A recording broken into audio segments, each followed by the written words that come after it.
Hello, everyone, and happy Friday. Thank you all for joining this stream. Today is 30th of January. Now it's 10 past 12 or a bit later to start the stream because of the last checks, basically. Sometimes it takes longer than anticipated. As always, I have prepared quite a number of news on some major topics. Some of them probably will surprise you. But nevertheless, hopefully you will find news segment informative and interesting. And in that case, like the video. If it's not too inconvenient, leave some commentary, share link, all the usual stuff, by the way. And after the stream itself, after the news segment, itself, if there will be any questions or the comments through some support platforms, of course, I will react on it. Either through PayPal or Boosty or that super chat feature on Rumble. That's been said, let's go through some news now. And by the way, I want to start with this report, which is yet again might be somewhat surprising for some members of our community at least. And news is that Trump yesterday made a statement that he asked Russian president to agree on energy ceasefire, basically to halt any attacks on energy infrastructure on the Kiev-controlled territory. And according to Trump, Putin agreed on this initiative, let's say, from Trump. Later on yesterday, Zelensky also commented on the matter and stated that pausing energy strikes between Russia and Ukraine will begin tonight. That's what Zelensky said. From Russian side, I did not see in the media any official statements from high-ranking officials on this matter. Maybe later on, either Peskov, press spokesman of the Russian president, or someone else will make it clear. Did Trump actually ask Russian president about energy ceasefire? Did Russian president actually agree or not? I also did not see on the Russian segment of internet any reports about large-scale attacks or any attacks actually on energy infrastructure on the Kiev-controlled territory.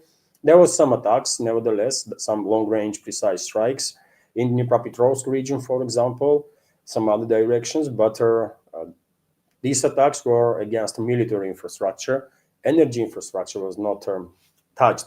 But yet again, that's what I see on the internet. Later on, maybe we will receive some additional information. Now, let me give you details on this report from RT. So, US President Donald Trump has claimed that Russia will not attack targets in Kiev and other Ukrainian cities for a week.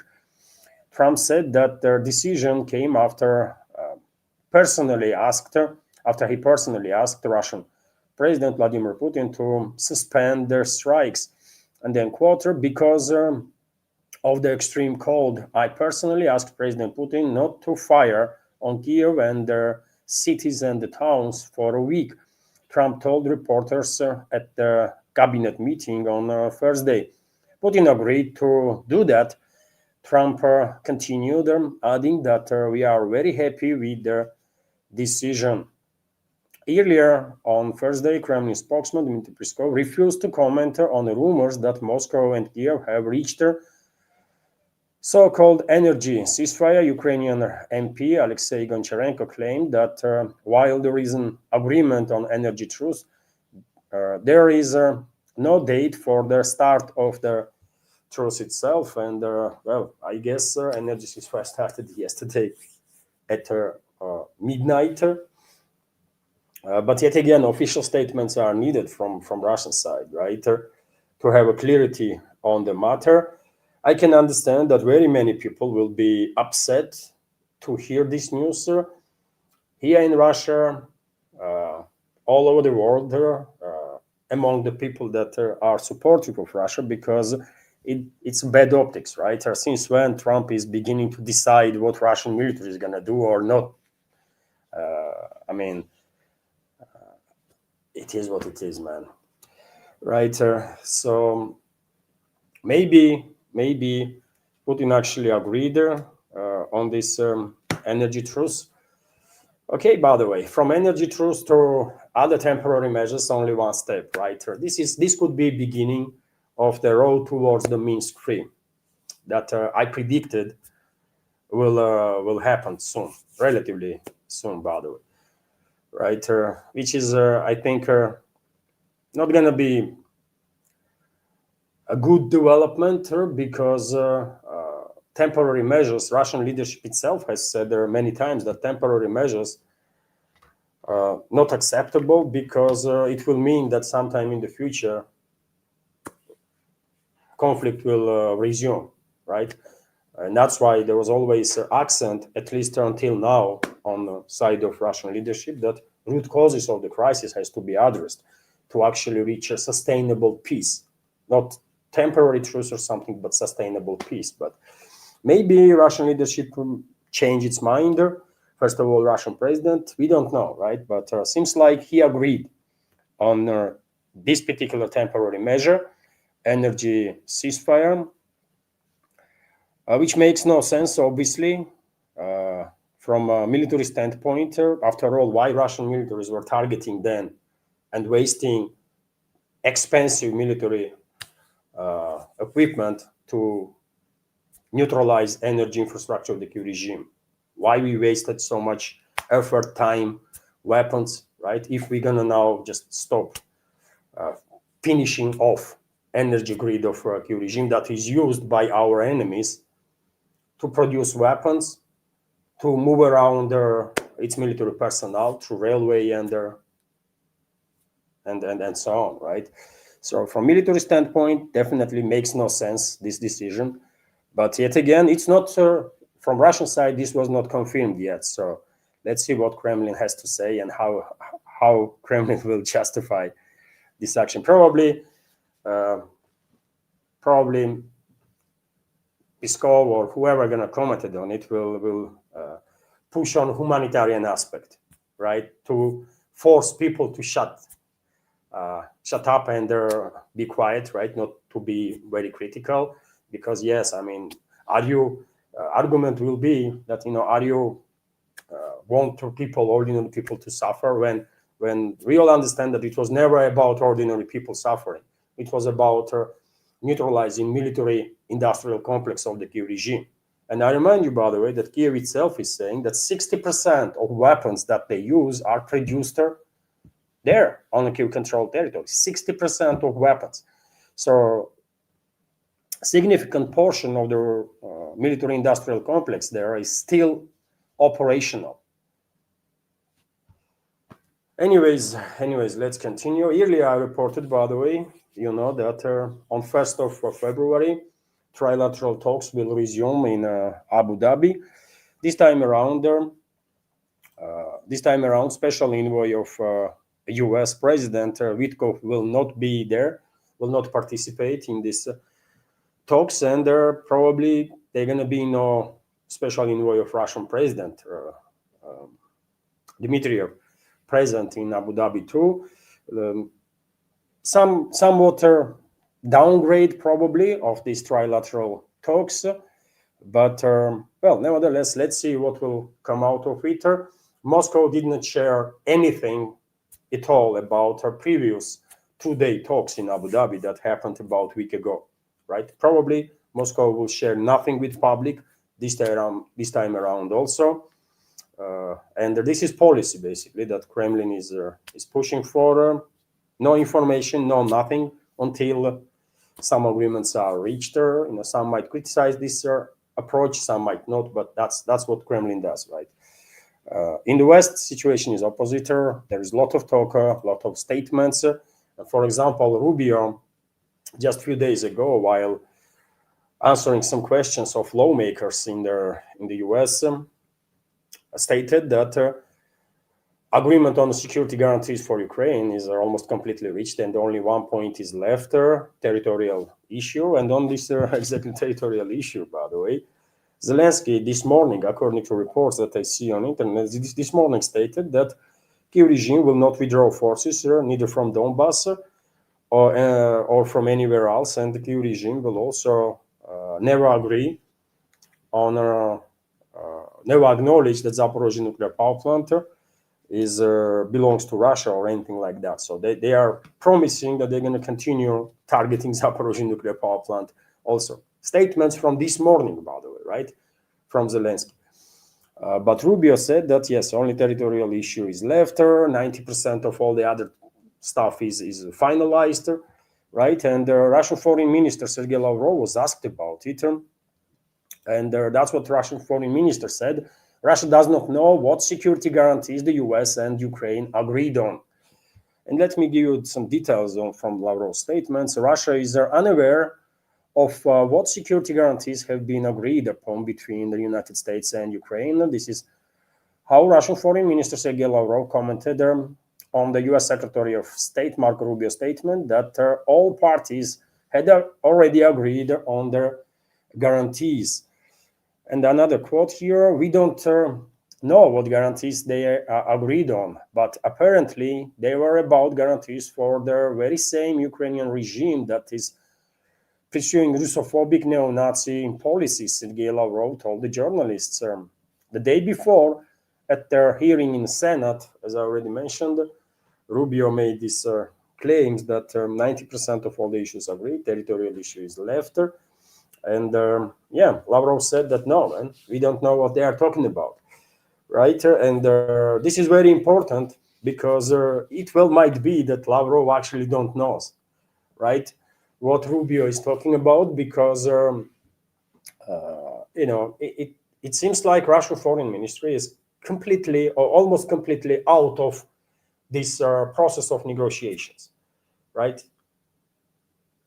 And all the talk is being done by presidential administration, aides of president himself, right? And the foreign ministry, that institution that's supposed to work on all the international affairs, including this major topic of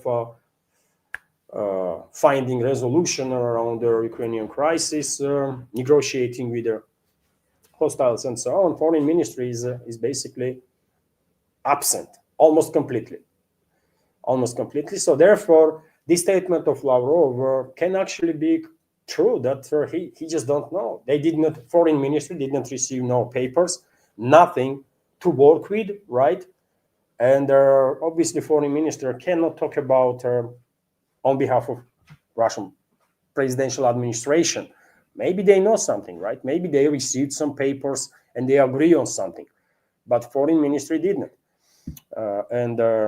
Well, I'm not quite sure this is a good development, by the way, right? Because not just some, many questions will rise. What the heck is going on, really? Because if even foreign ministry is confused, then what about us, ordinary people? What should we believe, and how we should understand what is going on, right? I mean, let's be frank. I don't think Marco Rubio was lying, man. He don't have to. And he was under the oath, right? Talking to U.S. Lawmakers, and I don't think he would risk this much for no reason. I don't think he would lie while saying that there is certain agreements already being reached between all the parties, and only one territorial issue is left. So I don't know. You tell me what is going on, by the way, right? And it's not just ordinary citizens here in Russia that are kind of frustrated or confused with all these developments, but high-ranking officials too, by the way. And as an example, let me give you a statement of Ramzan Kadyrov, head of Chechen Republic. I saw this post on DD Geopolitics Telegram channel, and let me read it for you. Ramzan Kadyrov stated that Russia must take its military operations in Ukraine to the end, arguing that talks with the Kiev will lead nowhere. And then, quote, this state will not exist. I guess he means Ukraine. I believe the war must be brought to its conclusion. After everything that has been done, I'm against negotiations, he said. With the Kiev regime, by the way, right? He meant, I guess. Because, it's just a waste of time, I think. And yes, I'm quite sure it's not just Ramzan Kadyrov that has some questions.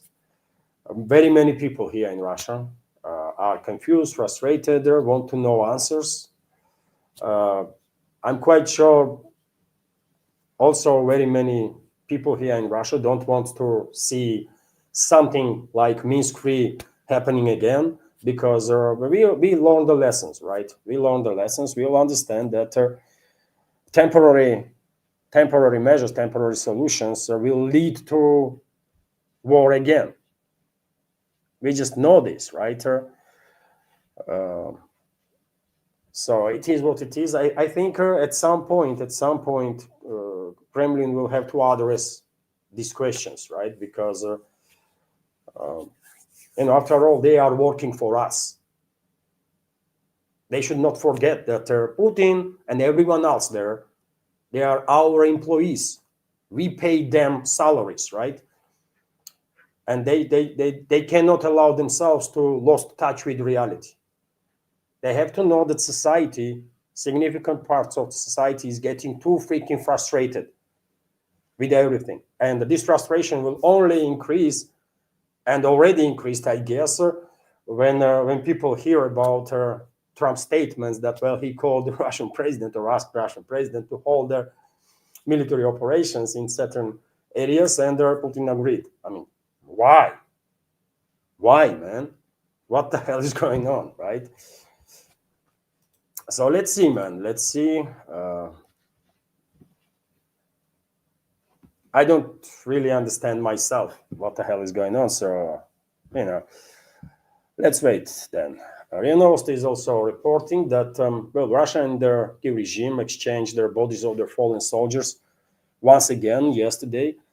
Russian side transferred to Kiev regime 1,000 bodies of the killed military personnel of Kiev regime's formations and returned 38 bodies of the fallen Russian heroes. This is, this is not the first time that such exchange had happened. It's like 15 times already. This was done 20 times. It's a regular occurrence, by the way.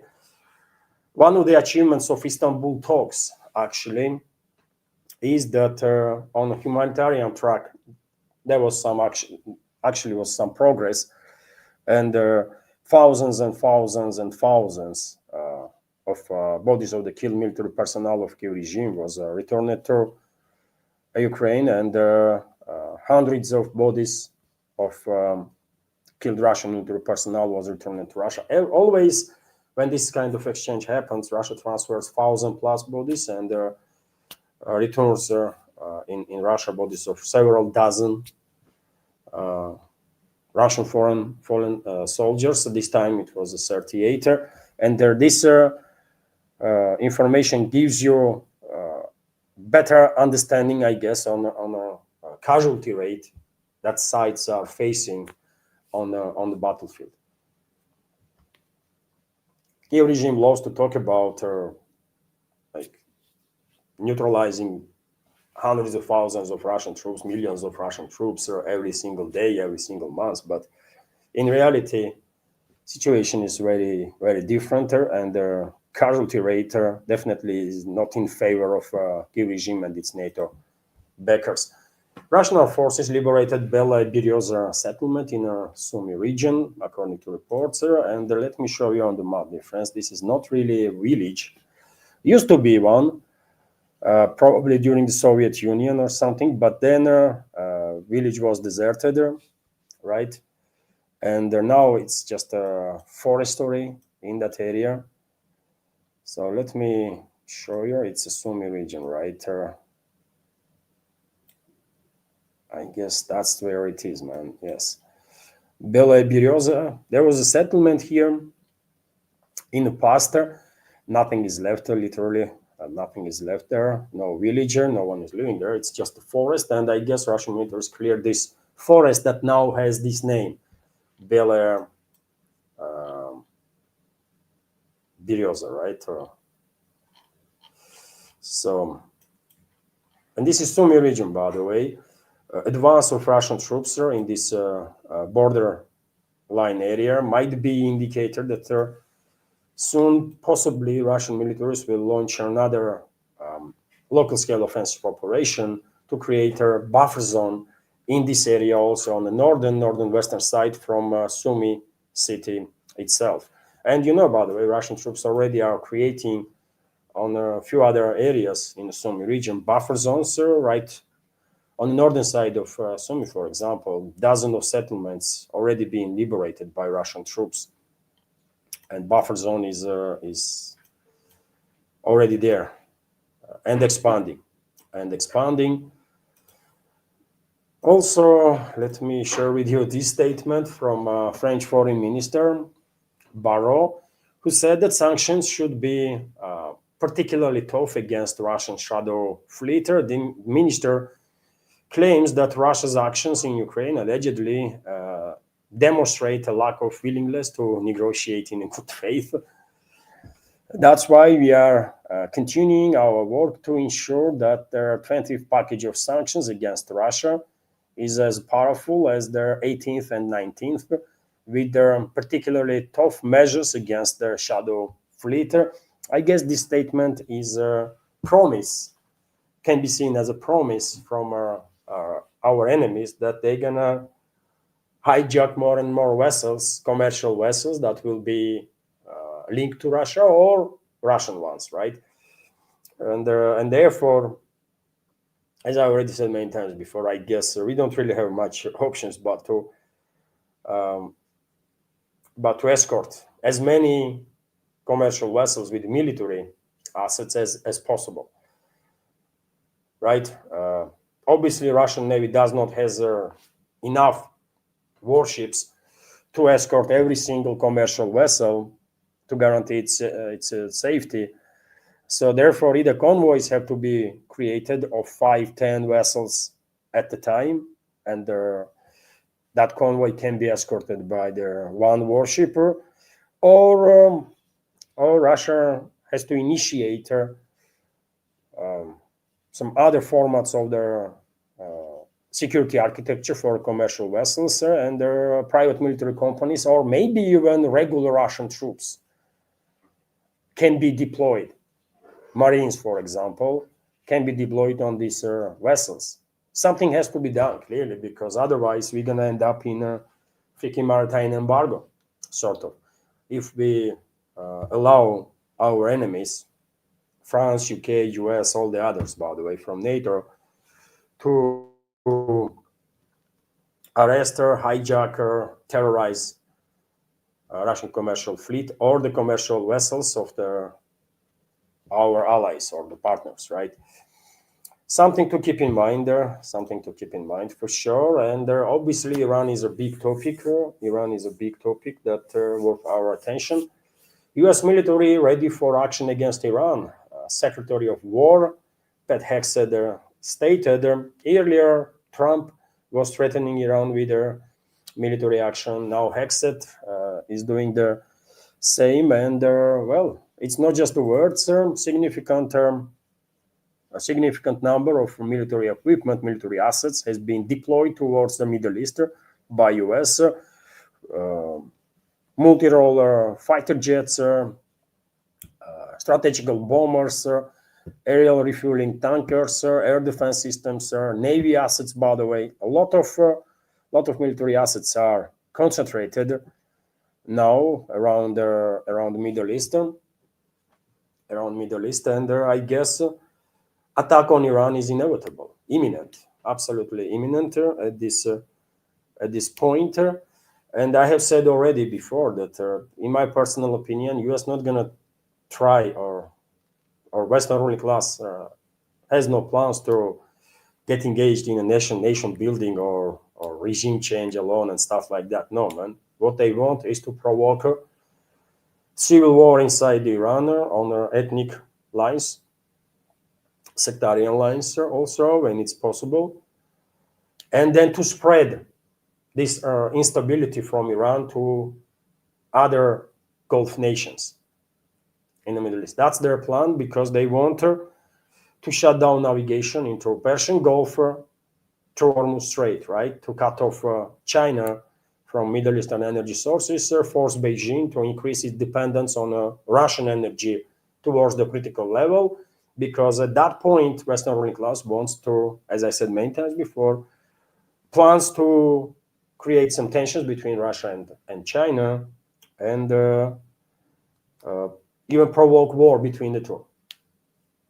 Right? That's their main goal there.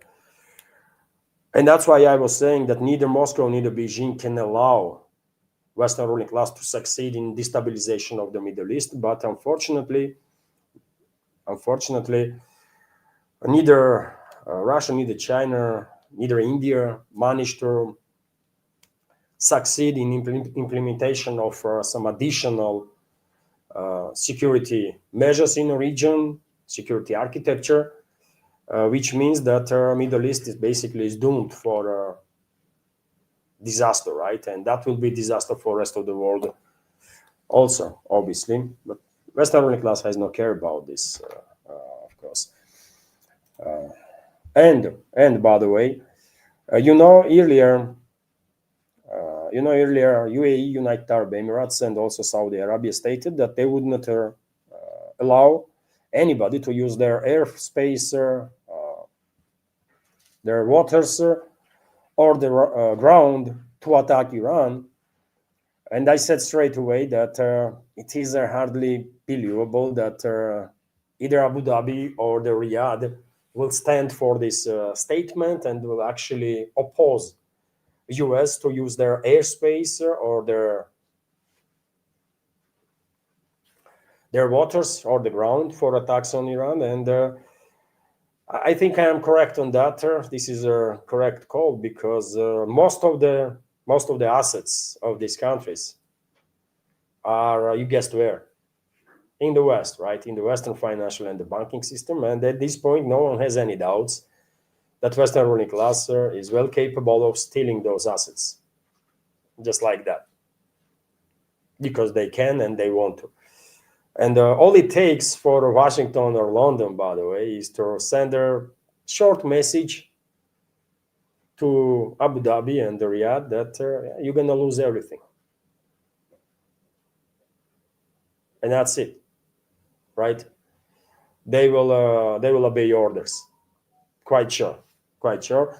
And interestingly enough, according to reports, Saudi and Israeli officials visited DC to discuss possible US strikes on Iran. According to Axios, the Trump administration is hosting senior defense and intelligence officials from Israel and Saudi Arabia for talks on Iran this week, as President Trump considers military strikes. So you tell me if statements from Riyadh can be taken seriously. Of course not, by the way. And I never had any high expectations from Saudi leadership. After all, Saudi Arabia is supposed to become a BRICS member, but they chickened out, right? Because that's what Washington wanted, and London, And to expect from Saudi leadership that, well, they're going to stand on any of their previous statements now, come on, man, not happening. And this is a fatal mistake on their part, because yet again, Western ruling class wants to shut down navigation in the Persian Gulf, right, through Hormuz Strait. And what do you think? How this will affect these Gulf nations? It will decimate their export capabilities. It will decimate their economies, right, in the long run. And the Western ruling class wants not just to decimate their economies, by the way. Western ruling class wants to provoke internal confrontation all over the Middle East, including in Saudi Arabia, in Qatar, in Bahrain, everywhere. In Iran, obviously, right? In Iraq, because that's their goal. That's how they will guarantee for themselves that their navigation going to be disrupted in the Persian Gulf for a long time, for years, by the way. Right? So, well, Saudi leadership seems like to be suicidal, man. Instead of coming to Moscow and Beijing and New Delhi and asking for deployment of our military assets, naval assets, ground forces, everything, to deter Western ruling class from provoking regional scale destabilization. Saudi Arabia is sending its delegation to US. Seriously, man? How stupid are they, man? How stupid are these people that are in charge of Saudi Arabia, man? I don't know. And to give you additional indicator that Western ruling class actually plans, by the way, to shut down navigation into Persian Gulf and Hormuz Strait. And I guess this is me only, right? I'm monitoring other channels in alternative media, and it seems like only me is talking about this matter. That's what Western ruling class wants, and I'm explaining also why they want to shut down this navigation, right? No one talks about it for whatever reason, but that's their goal, actually, in this particular time, in this bigger plan against Russia and China. And US, by the way, as a plan B, according to Financial Times, is considering to impose a maritime embargo on Iran in Venezuela style. And you know what this means, isn't it? If US fails to provoke a civil war inside Iran, and they might fail, by the way, they actually might fail, because yet again, to actually provoke, I explained yesterday, isn't it, that there is a number of big ethnic groups, right, in Iran, number of directions, which will be exploited by Western ruling class to provoke internal confrontation there in Iran, civil war, and then to spread this confrontation on ethnic and sectarian lines all over the region. And while explaining this, I said that there is two bigger ethnic groups in Iran, right? One is a Persian group, majority, right? 40 to 60%, by the way. And another one is Azerbaijani ethnic group, 20 to 30%. And people that don't know history of Iran might think that Azerbaijanis would be happy to gain independence from Iran, to separate themselves from Iran, maybe even to join Azerbaijan Republic in the Southern Caucasus, former Soviet Republic. But this is all nonsense, right? This is all nonsense, by the way. Azerbaijanis in Iran are extremely patriotic people of the country, and modern Iran, by the way, in many ways exists because of the ethnically Azerbaijani royal families that was in charge of Iran, right? So there is no hatred between Azerbaijanis and Persians, right? Both nations are nation builders. Modern Iran is built by both these nations. There are, of course, other ethnic groups, but nation builders are Azerbaijanis and the Persians. And Azerbaijanis, by the way, are not suppressed or anything. They are on the leading positions in Iran. Religious leaders of Iran, are in many cases Azerbaijanis, right? Ethnic Azerbaijanis. And so I said that it's not going to be easy for the Western ruling class to actually provoke conflict between these two ethnic groups. They know it, and that's why US Western ruling class was exercising idea that Pahlavi, Reza Pahlavi, or whatever the freaking name is of that garbage, might be sent back in Iran to become a new leader, which is obviously absolutely unacceptable for Azerbaijani community, because Pahlavi regime, Shah, father of this Reza Pahlavi, during the Shah regime in Iran that was implemented by the West, right? Regime was suppressing Azerbaijanis big time. There was attempt of assimilation of Azerbaijanis into forceful assimilation, by the way, Azerbaijanis into Persian society. There was attempts to even ban Azerbaijani language of Azerbaijani community. They are Turkic speakers, by the way. they speak both, right? Persian and Azerbaijani, which is a part of a Turkic language family. So reason why West come up with this Pahlavi candidacy is exactly to create tensions inside Azerbaijan, because they cannot be that stupid not to know, right, that Shah, this Pahlavi dynasty is not the one that can be seen as a uniting force in Azerbaijan. And I remind you, dear friends, in the past, in the last 300 to 500 years, leading dynasties, royal dynasties in Iran were Azerbaijanis. I mean, some might be surprised to hear that, but yeah, they were Azerbaijanis, ethnic Azerbaijanis, patriots of Iran, by the way, right? And they basically did whatever they could to preserve this unique culture, unique civilization, right? One of the oldest ones in this world. So therefore, it's not going to be easy, as I said, by the way, for Western ruling class to provoke internal conflict on ethnic lines between Azerbaijanis and the Persians, right? And they have to have a plan B, therefore, right? And what is the plan B? Exactly that. To impose some sort of embargo, maritime embargo on Iran. And of course, Iran in that case will retaliate and will try to shut down Persian Gulf for everybody then, almost straight, for everybody, right? And in that case, of course, Western ruling class will find it much easier to provoke confrontation between regional countries. So they have a number of plans, right, in place, and it is anybody's guess with which plan they will go first, which is the second and third and so on.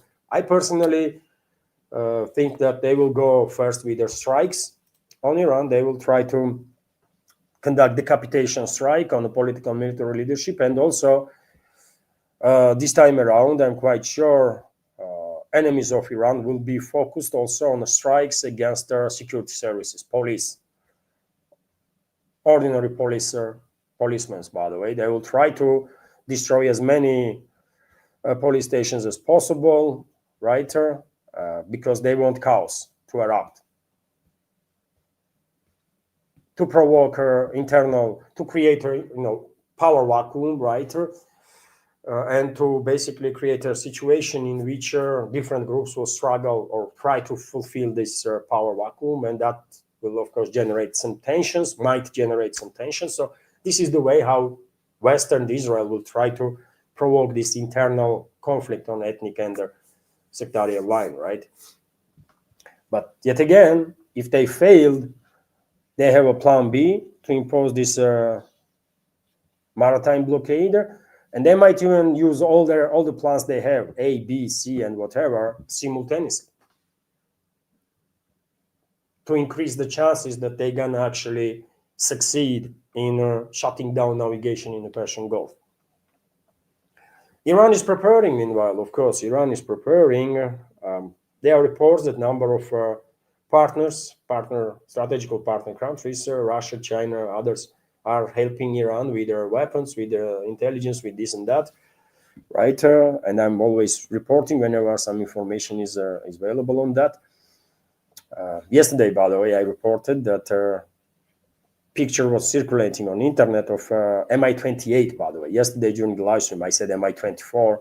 No, it was a picture of Mi-28 with a desert camo, and some are saying that this camo is used by Iranian Air Force. Maybe, right? I'm not an expert in the camo. So who knows? Maybe Russia transferred to Iran also attack helicopters, Mi-28 attack helicopters. Could be case, don't know. But Iran itself is preparing, and we have this reporter, which is coming from Irib media outlet, that Iran adds another 1,000 new strategic drones to its military. Drones are built for strike, recognition, and electronic warfare across the land, sea, and air. Officials say the move aims to enable a crushing response to any attack. And yeah, quite significant number, by the way, 1,000 drones. It's not something extraordinary, obviously. Russia is using like thousands of drones every month, right? Literally every month, thousands of these long-range strike drones. But still something that indicates that yes, Iran is preparing to retaliate as much as possible, and they will. This time around, they might actually retaliate big time against US assets in the region and assets of any other country that will be also involved in attacks on Iran. And attacks are inevitable, I think. Western and Israeli attack on Iran, I think, is imminent. It's only a matter of time. And by the way, I also saw this report on DD Geopolitics Telegram channel today.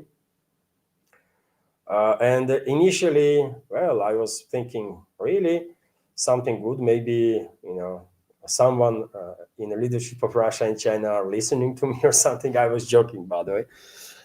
But well, it turned out that this report was not correct. And the report itself is that Al Jazeera, by the way, for whatever reasons, reported on its official website that naval exercises between Iran, China, and Russia in the Strait of Hormuz area going to be conducted or were planned. And later on, a number of media outlets reported that this is not true report. This is misinformation from Al Jazeera. Yet again, I don't know why they did it. Maybe honest mistake on their part. Maybe something else. I don't know. But I mean, if anything, by the way, Moscow and Beijing definitely should send their military assets into a region and at least try to deter Western ruling class, man, right? And we can, by the way, we can. I remind you, dear friends, that there was a times, it was 1971, isn't it, when a U.S. UK led military coalition were about to strike India. Were about to obliterate India, by the way, and probably finish it off. And this did not happen. You know why? Many of you know, of course. Moscow sent their fleet.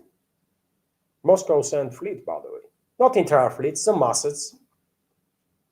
And their message was clear. You attack India, we attack you. And we're going to end up in a world war. Full-scale nuclear exchange. That was the Moscow's message.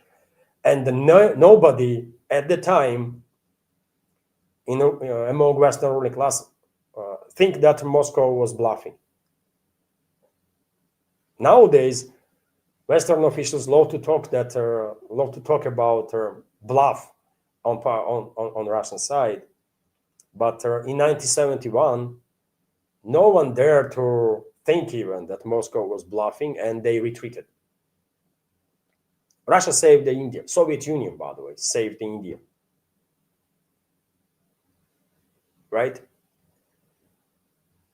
So there is a ways how one can deter Western ruling class.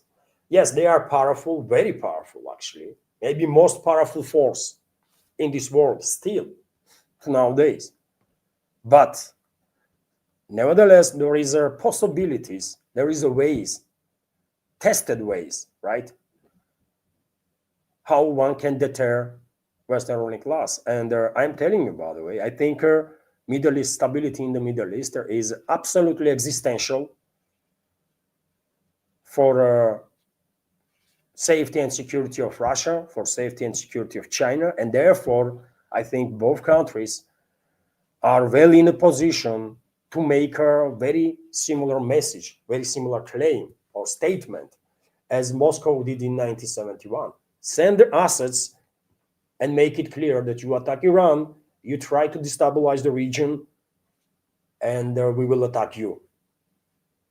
And we will all die. All of us, everybody. And I think Western ruling class will back down in that case. And that's why, by the way, when I saw initially this report, I was kind of thinking, oh, really? I mean, maybe Moscow and Beijing wake up, man. Maybe they are realizing now that, well, they cannot allow Middle East to be destabilized. But unfortunately, later on, this information was debunked, man.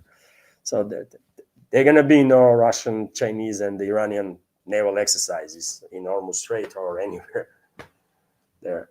Unfortunate, man. Unfortunate. We should. I mean, I don't know how anybody, either in Chinese leadership or in leadership of Russia, cannot see how important stability in the Middle East is for our national security, man. We cannot allow Western ruling class to succeed in destabilization of that region. We just cannot allow this to happen. But and let's give credit when credit is deserved. By the way, Moscow is clearly engaged in diplomacy, right? Moscow is trying to do through diplomatic means whatever it can, I guess, to at least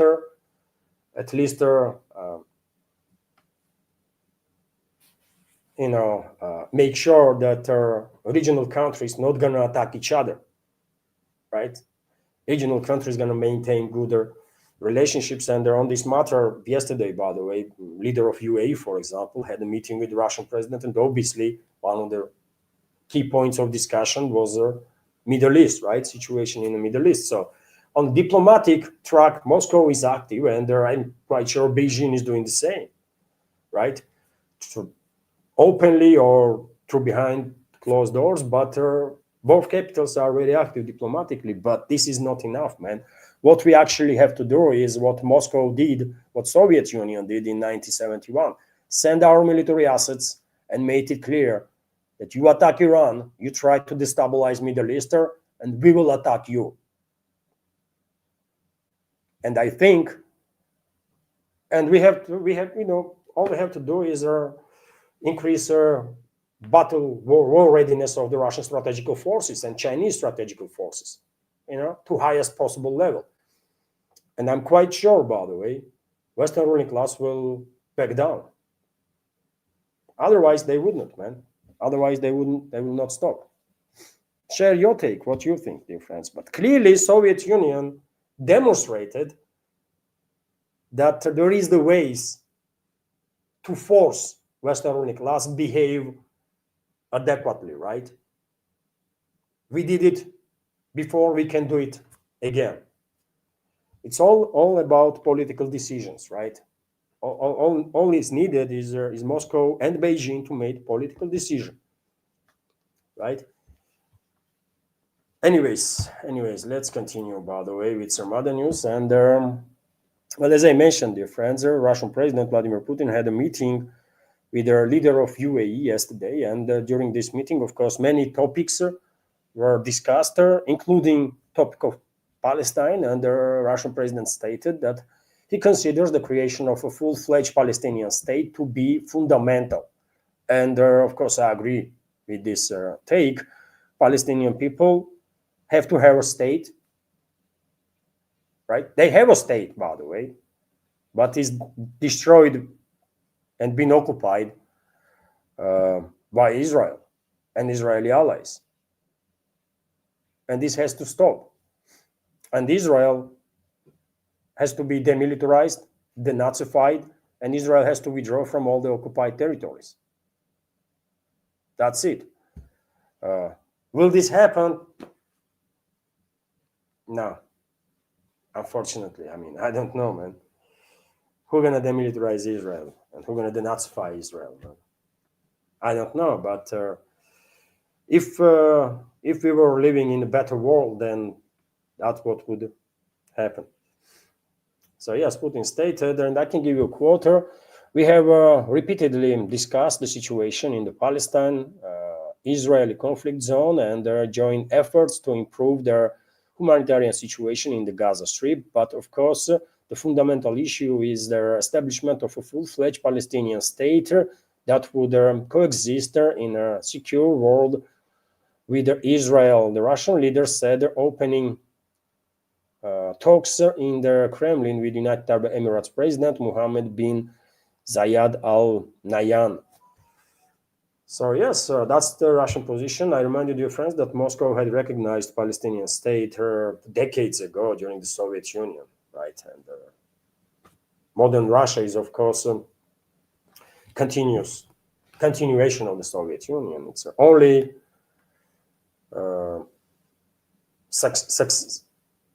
successor. Modern Russia is a successor of the Soviet Union. So every agreement that Soviet Union did, Moscow is holding to and honoring. And when it comes to Gaza Strip, dear friends, yesterday I saw this reporter on RT that Haaretz, Israeli media outlet, reported about idea of accepting the Gaza Health Ministry estimate of 70,000 Palestinians being killed since the beginning of the war on October 7, 2023. So Israeli side now is, according to Haaretz, officially acknowledging that they killed 70,000 civilians in Palestine. And you might ask her, yes, but why? Why would the Israeli side now acknowledge this tremendous number of casualties, civilian casualties? What's going on here? And well, let me share my take, by the way, what's going on. Of course, at some point, Gaza Strip, which is almost completely destroyed and ruined, by the way, of course, at some point, there are going to be some reconstruction work, right, in the region. Maybe not today, not tomorrow, but at some point. And you can understand that during the removal of this rubble, and yet again, the entire Gaza Strip is completely destroyed, right? You might struggle to find a single building that was not damaged or destroyed there. So once removal of this rubble begins, you can imagine how many remnants of the killed Palestinian civilians going to be found there. Tens of thousands, most likely, tens of thousands. And I remind you, dear friends, that Lancet, Western medical journal, once stated that based on their data, their calculations, a real death toll of Israeli aggression could be up to 200,000. There was other reports that real number could be up to 300,000. And once it will be possible to remove all the rubble, you can imagine how many remnants of their civilians will be found there. Tens of thousands, by the way, right? Because Israeli was obliterating entire blocks, right? Entire blocks, but they did not care. And that's why Israel is now acknowledging this number to dispute everything else. And I think obviously as territory will be cleared from rubble in Gaza, this number, official number of Gaza Health Ministry will start increasing. And to deny that updated data, maybe Israel has no option. Israel leadership thought that they have no option but to acknowledge at least their current estimate and then denied everything else. That's what's happening. But in any case, by the way, 70,000 civilians being killed, Israel itself is acknowledging this. That's quite something, isn't it? I think a real number is in hundreds of thousands, I think, and not just me. RT is also reporting that, Trump declared national emergency over the Cuba threat. Now Cuba is threatening US. Earlier there was Venezuela, isn't it? Venezuelan threat. Now it's Cuban threat. So yes, President Donald Trump has declared a national emergency and threatened to impose steep tariffs on any country supplying oil to Cuba, dramatically escalating the pressure on Havana after the US military operation in Venezuela already cut the island nation off from its most crucial energy source. United, and let me give you a quote here. United States have a zero tolerance for the depredations of the communist Cuban regime. The order states, I find that their policies, practices, and actions of the government of Cuba directly threatening the safety, national security, and foreign policy of the United States. The order establishes a mechanism to impose severe additional tariffs on imports from any nation caught directly or indirectly selling or providing oil to Havana. It grants broader authority to the secretaries of state and commerce to identify violators and recommend the tariff levels to the president. So, well, blockade against Cuba is intensifying from U.S. illegal blockade. By the way, U.S. is committing crime against humanity. In this particular case, too, U.S. constantly committing crimes against humanity. I mean, you will struggle to find a single year since the creation of the U.S. when this country was not engaged in the crimes against humanity. So therefore, this is just yet another crime, right?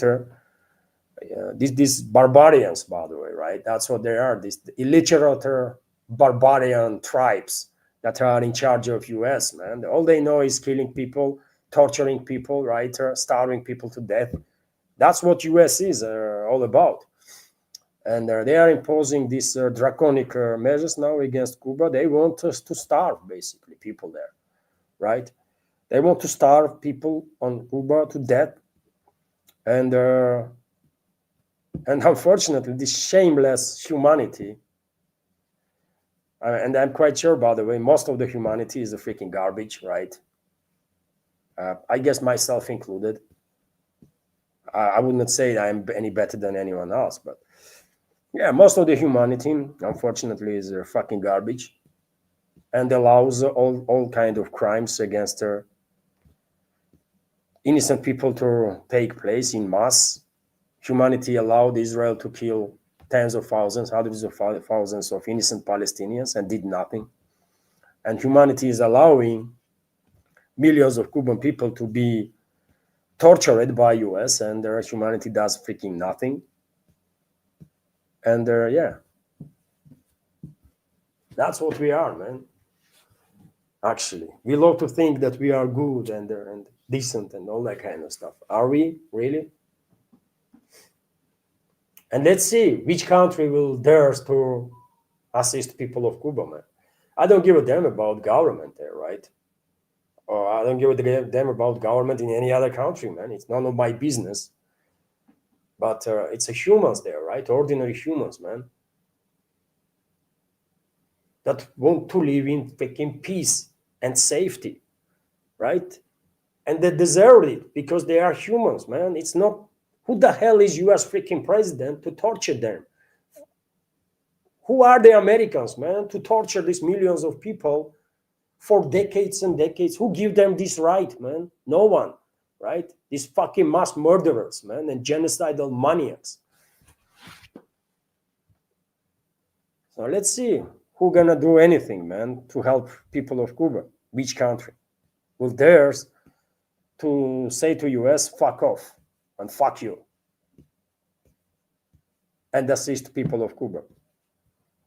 I would love to see Russia being that country that will send whatever assistance is necessary to Havana. But well, Russian president is trying to build some relationships with Trump's administration. Russian president is engaged in some policies that I find difficult to understand. So therefore, I don't think he will jeopardize these relationships with Trump by assisting people of Cuba, right? And sending, as a humanitarian aid, by the way, tanker or two of oil so that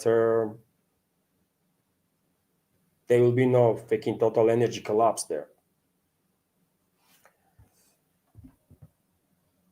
So yes, I said, when US started building its militaries in Venezuela, in Caribbean, I said straight away, isn't it, that real target is Cuba for Americans, and I was correct, man. Cuba is their real target there, and they will colonize Cuba.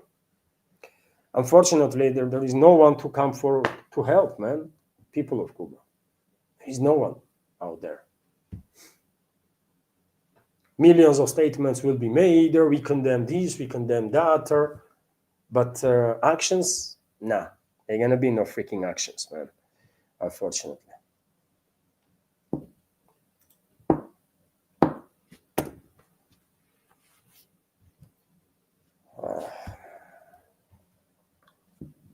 What else, man?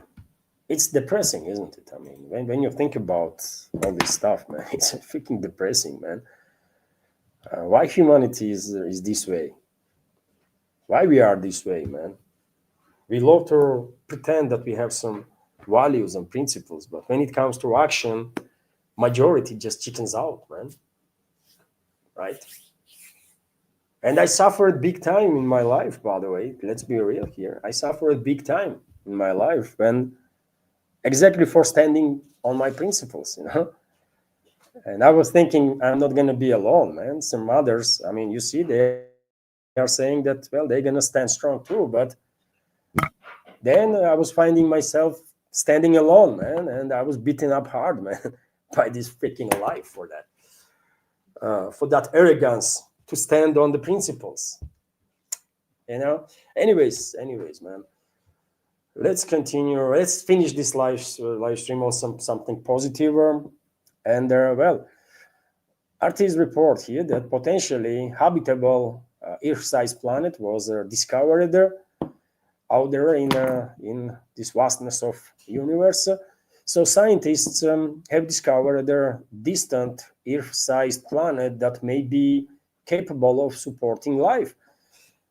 Information is coming from NASA. The candidate named HD 137010b orbits a sun-like star about 146 light years from Earth and may have icy Mars-like conditions.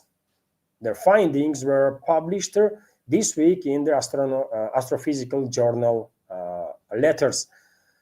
An international team of researchers in Australia, UK, US, and Denmark identified the planet using data captured in 2017 by NASA's Kepler Space Telescope during its extended K2 mission.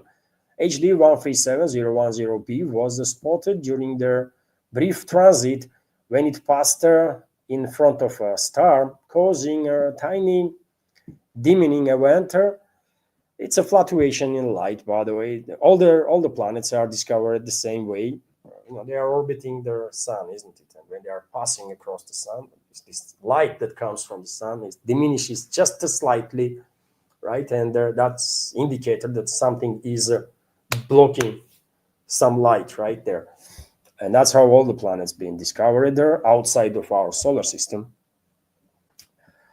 And so, yes, the planet has an orbit similar to Earth, lasting about 355 days. Wow. Quite similar to our. According to Chelsea Hung of the University of Southern Queensland, co-author of their study, most other Earth-like exoplanets around the Sun-like stars are much fainter and fainter. This is their first planet candidate with their Earth-like radius and orbital properties, transiting their Sun-like star bright enough for substantial follow-up observations, the researchers said.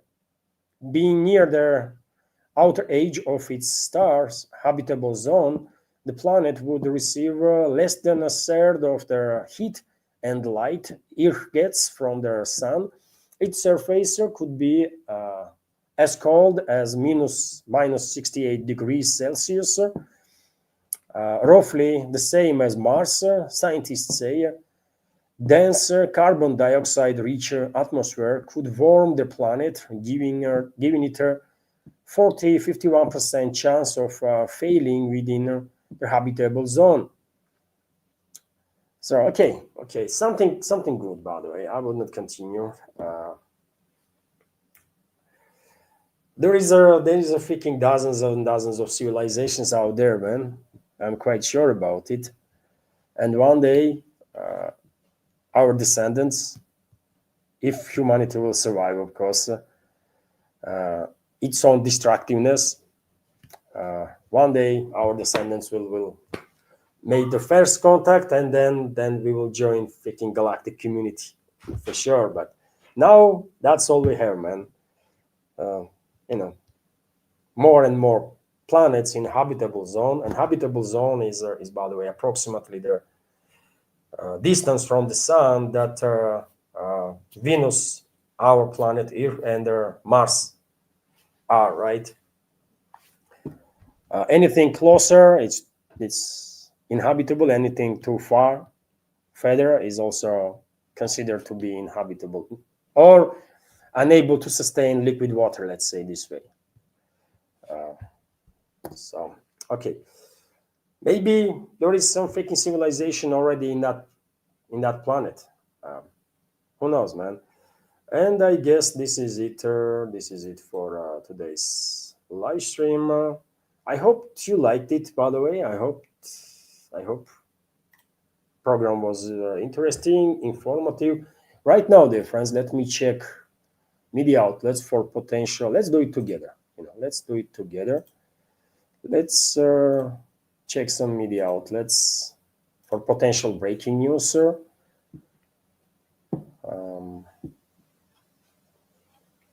Let's see what headlines said. Russian armed forces liberated Chernovator and Biristok settlements. Well, that's interesting. You see, this report came as I was right now during the live stream. So let me give you details. Over the past 24 hours, Russian troops liberated the villages of Chernovator in the Zaporozhye region and Biristok in the Donetsk People's Republic. The Russian Defense Ministry reported, great, by the way, 2 more settlements are liberated by Russian forces. Let's check for some more information. There is a headline here, Peskov, Trump asking Putin to refrain from attacks on Kiev until February 1st. Peskov confirmed, basically. US President Donald Trump asked Russian President Vladimir Putin to refrain from attacking Kiev until February 1st in order to create favorable conditions for negotiations. Russian President's press secretary Dmitry Peskov told the reporters, indeed, President Trump made a personal request to President Putin to refrain from striking Kiev for a week until February 1st in order to blah, blah, blah, blah, blah, blah. But he did not say it, man. Let me listen. I cannot hear. He is not confirming, did Putin agree or not, man? That's what is important, right? He's only confirming that Trump asked. And did Putin agree on that? That's what I want to know, man. TASS News Agency, what the heck is wrong with you, man? Give us a real news, not this freaking nonsense, right? Ay, blin. Holy shit, man. And they call themselves freaking journalists, man. Okay, RIA Novosti. You see, RIA Novosti, I guess, knows better. And their headline says Russia agrees to refrain from strikes on Ukraine until February 1st. That's the headline that TASS News Agency should head there, right? So Russia has agreed to refrain from strikes on Ukraine until February 1st at the request of White House President Donald Trump. Kremlin spokesman Dmitry Peskov announced. Okay, by the way. Okay.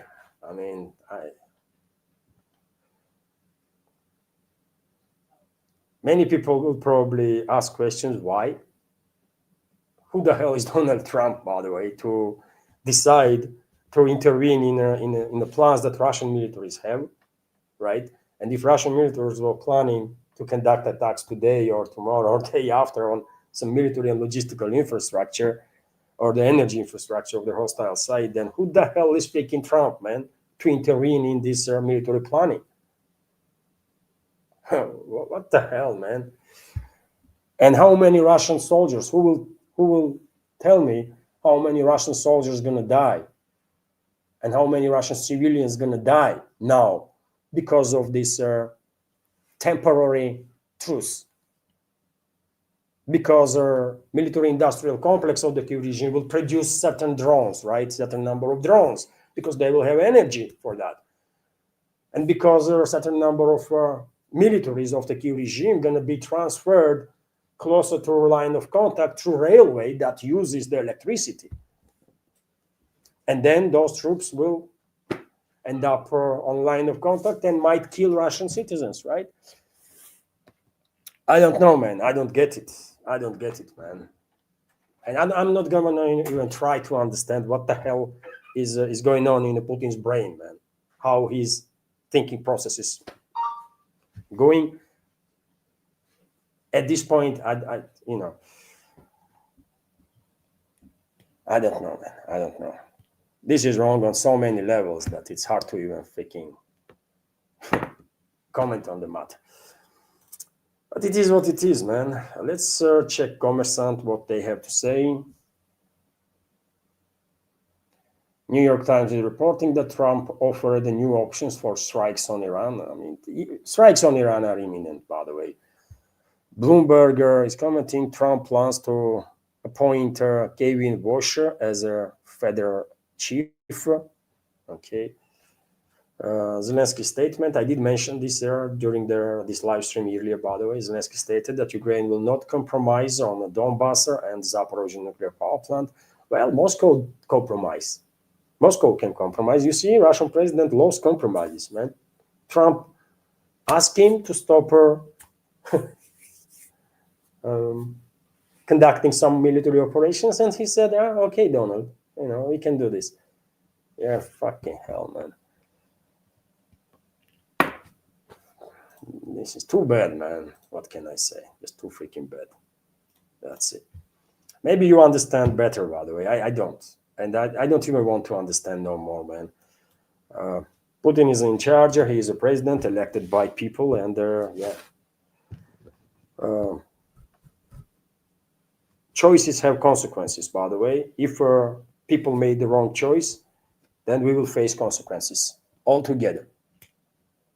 That's how life works, man, right?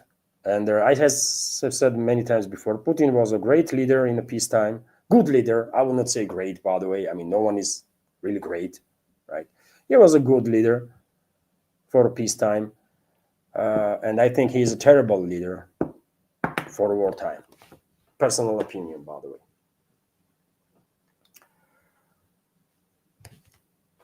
Personal opinion. I'm quite sure majority of society here in Russia will disagree with me. I know, by the way. Putin still has a tremendous support of public, by the way. Let's make it clear. He's the most popular politician for sure. At least 60% of society, up to 70 probably, still is in support of him. But definitely not me, man. Definitely not me. I don't understand. I want to understand, by the way, and I want to have a trust in his decision making, right? I want to believe that he actually knows what he's doing, and years from now he's not gonna say again that we were lied, right? And Western ruling class lied to us and stuff like that, as he said in regards to Minsk I and Minsk II, right?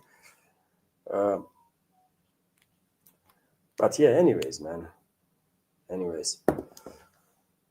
Let's see what's going to happen, by the way. But I'm, of course, you can see, by the way, I'm disappointed big time in political leadership. Russian militaries, Russian security services, they are on top of the game, by the way. It is unbelievable, by the way. It is unbelievable that Russian security services, Russian militaries are achieving what they are managing to achieve while their hands being tied behind the backs, man, right? They've been trained to conduct I mean, Russian militaries, by the way, they've been trained, and Russian high-ranking officers, they've been trained to conduct military operations based on Russian military capabilities. And now they are being told for years that, you know what, you cannot use this, you cannot do that, you cannot do this and that and that and that and that, and just go and achieve success, right? What the hell, man?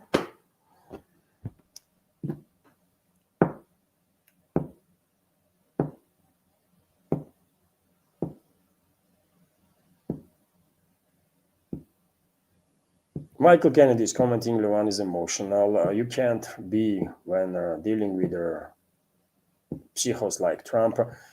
Yes, I mean, I'm emotional, of course, by the way, because I live here, you know. My family lives here in Russia, and I want this country to be strong and stable, right, and safe. And I know, by the way, that Western ruling class will never stop their attempts to destroy this country, right, to destroy this society. And I want to see that Russian leadership understands that, right? Trump is who the hell is Trump? Trump is nobody, by the way. I mean, do you really think, Michael, that Trump is a decision maker? He's a freaking bitch, right?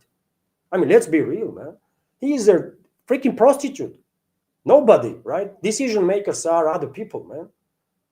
Decision makers are these groups of special interests, right? Who the hell is Trump, man? He's a freaking clown who was chosen to act before public, right? That's it. That's all, man. It is absolutely impossible that somebody like Trump or Biden before him can actually be making decisions on some major topics, man. No way, right? No way, man. Anyways, by the way, it is what it is, man.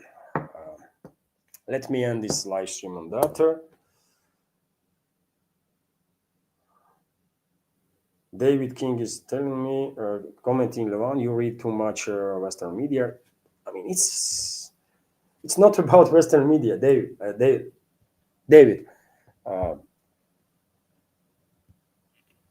In which regard? You mean in terms of Trump being nobody?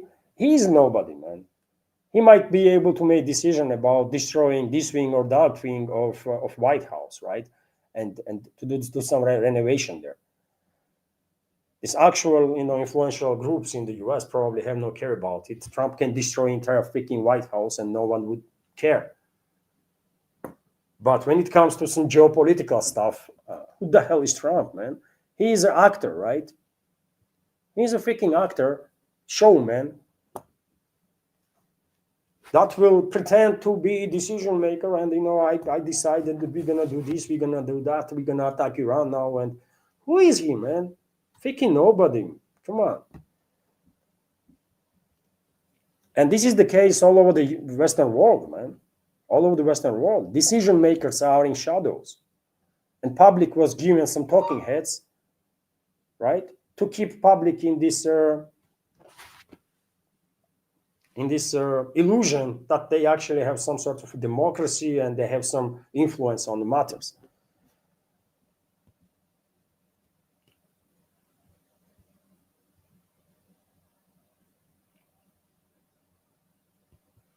Nidish Kumar is commenting, Levan, you are not reporting Russian planes air show in India. Yeah, I reported about air show, India Wings, right? Or Wings of India. I reported, by the way, I mean, there was a contract signed about 6 IL-114-300s that will be delivered there from 2028, right? There was also agreement reached that SG-100 will be produced in India. So I reported about it, Nidish. Maybe you just did not watch those updates. If you mean that. Maybe you mean something else, or I don't know. But I reported about air show, and there are these contracts that were signed between Russian and Indian sides. So,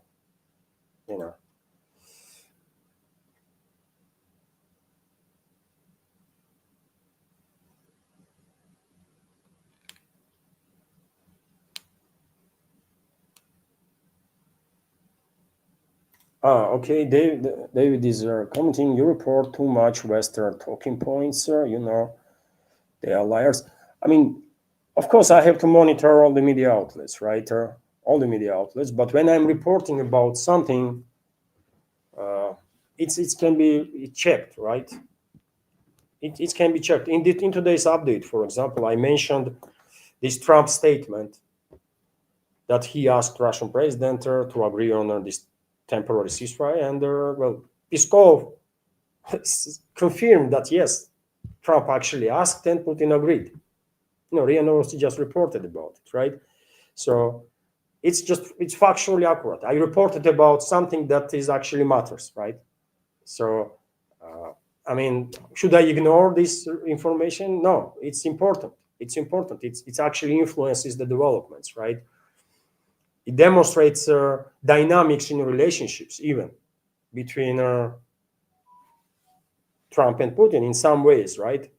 So I think this is important information. I also mentioned this Rubio statements, and I mean, yet again, is that not important that State Secretary of U.S. is saying that well, 90% of stuff is being agreed, and their only territorial issue is left and stuff like that.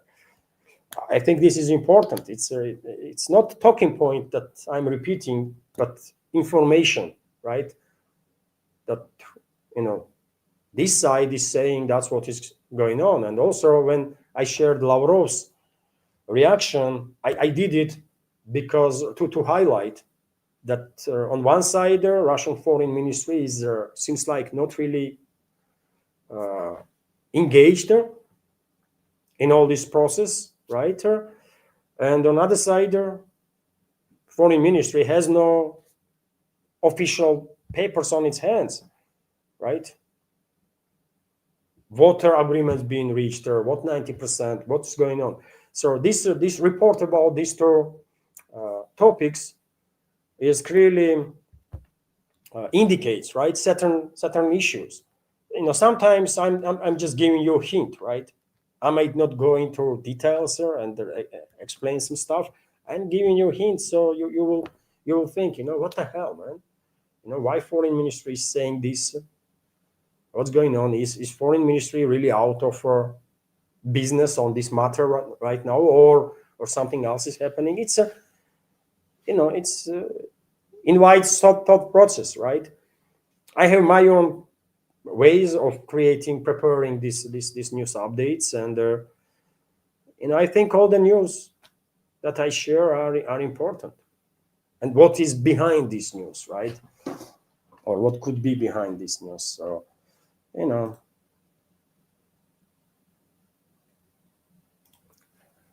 Smoky Sally is asking, I show Abu Dhabi or I show India. There is a India in India, by the way, air show right now.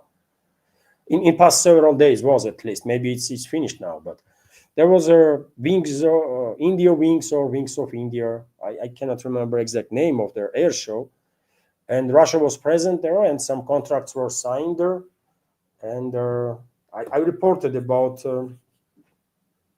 this in previous updates.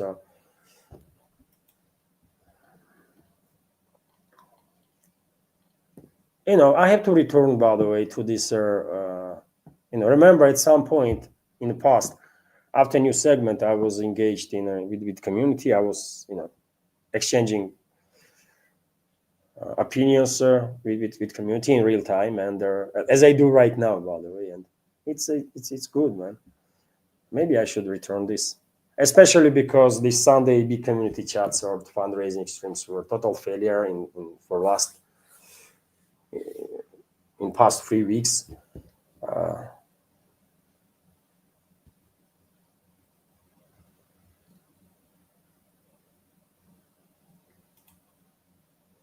Scooby is commenting, I appreciate Levan's honesty regarding Putin's terrible leadership.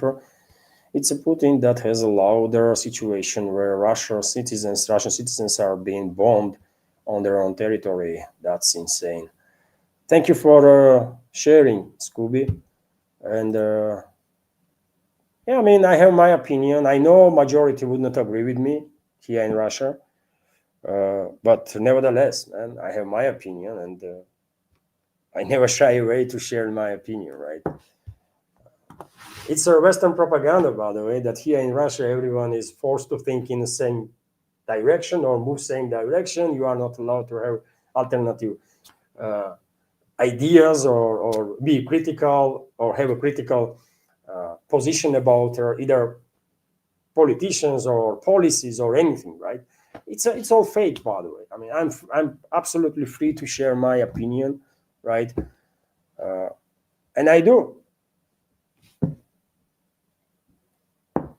Some people might be surprised, of course. Some people that actually believes in Western propaganda that people here in Russia are all in gulags, right? The entire Russia is a gulag, by the way. We are not allowed to think or say something. But in reality, by the way, Russia is a great country, and I think in terms of personal liberties, I think we are here much more free than Westerners, by the way, in their countries. I truly believe in that. You know, we have more personal freedoms here. There is no absolute freedom, obviously, right? We all understand that. But in terms of personal liberties, personal freedoms, I think we are in a better position than Westerners are. At least you're not gonna get fired, by the way, and your business not gonna destroy it if you say man is man and woman is woman and there is no any other freaking genders out there, right? So you know,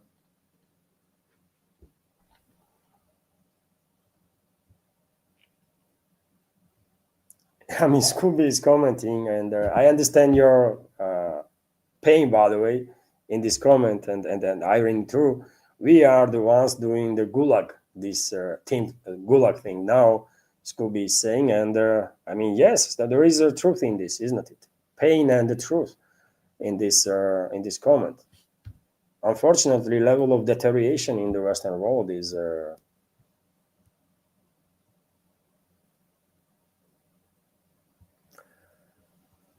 Levan is on up scrolled. What is up scrolled?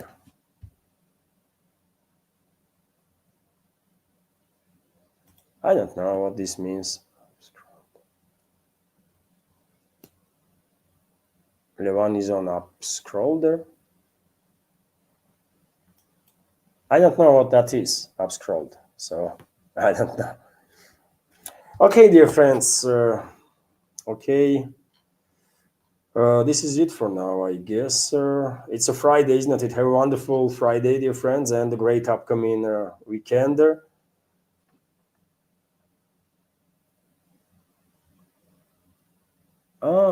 Okay. Smoky Sally is commenting. Up scrolled is replacing TikTok. Oh, thank you, Smoky Sally, for telling me. I did not know. No, I'm first time hearing this up scrolled, by the way, now. So thank you for letting me know. And once again, dear friends, have a wonderful day, a great upcoming weekend. I'm gonna be back tomorrow, and later on today, I will of course publish a second news update on my page on Patreon and Boosty, by the way, as I did yesterday. So okay, thank you all, and take care. See you next time.